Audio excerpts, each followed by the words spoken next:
फ़लस्तीन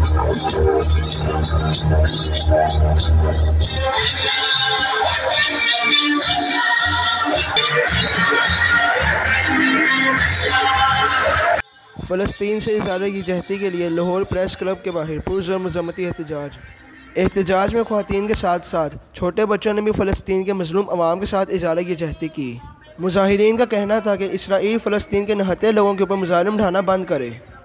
इनका कहना था कि मुस्लिम उम्मा को जाग जाना चाहिए अपने मज़लूम मुसलमान भाइयों के लिए। हुकूमत OIC के अरकान मुज़ालिम पर जोर देकर वो फ़लस्तीन के ख़िलाफ़ जारहियत ख़त्म करने के लिए इसराइल पर भरपूर दबाव डालें, क्योंकि वो सारी दुनिया का अमन दांव पर लगा रहे हैं।